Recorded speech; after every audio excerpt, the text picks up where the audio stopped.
Breaking news, from February 2nd to February 19th, 2025, we will be experiencing the Sun in Aquarius squaring Uranus and Taurus. We're going to see the peak of this square's energy on February 11th, 2025. So what I need everyone to do right now is to open up your birth chart right now. Do it right now! Check to see what houses and what planets you have in Taurus and Aquarius. Now Google or check an astrology book to see what those placements mean when they're sitting in those signs.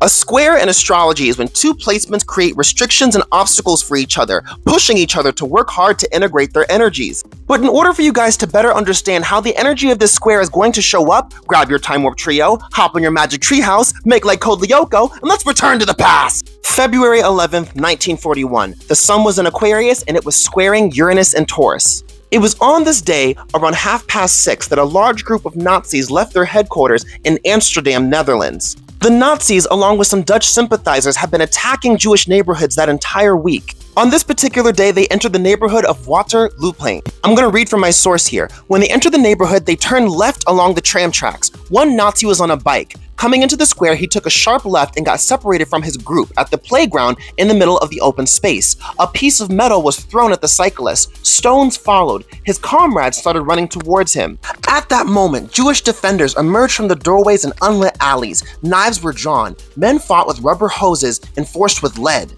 The battle was decided in minutes, and the Nazis eventually withdrew. Now, even though this was a small victory for the Jews living under Nazi oppression at the time, they were all eventually rounded up and sent to the camps. Now, how does this event in history pertain to the astrology of 2025? The Sun in Aquarius is all about showcasing our ego, our confidence, our creativity in areas of life centered around our uniqueness, our individuality, our community, our innovations and upgrades to ideas and projects, along with our socio-political activism. Uranus and Taurus, on the other hand, is often about how we as a society are trying to maintain long-term structure, long-term stability, and prosperity. And we see this reflected in the fruits of our labor, which oftentimes come in very unusual ways. In simplified terms, we're seeing major conflict between individual egos and the collective ego. And you may be watching this thinking, I'm part of the collective, I'm not all about individuality, when no, this can apply to everybody. In 2025, we're seeing something very similar with undocumented immigrants here in the United States. Tonight, a dramatic escalation of President Trump's illegal immigration crackdown. The first of 1,500 extra troops touching down in El Paso, Texas to support border security.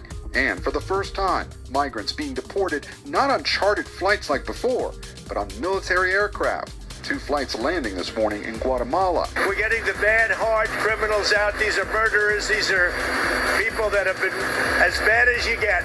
After a record 10 million illegal border crossings over the past 4 years, ICE now ramping up roundups of undocumented immigrants, making 538 arrests yesterday across the country, doubling its daily average in September. Cities including San Francisco, Salt Lake City, and Atlanta.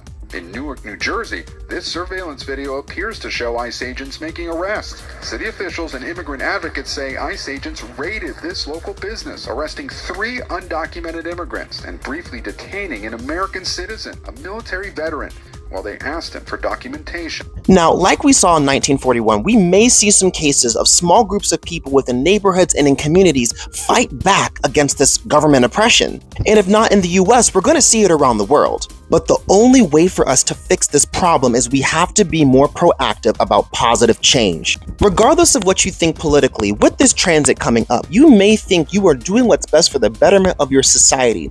But ask yourself this, 50 to 100 years from now, how will you be remembered in regards to how you partook in the events of today? If you want to be remembered as a teacher, as a guide, as a mentor to others, you have to ask yourself, are the extreme lengths you're willing to go through to show your originality really worth it in the end? Want to learn more about your zodiac sign? Sign up for a reading, link in my bio.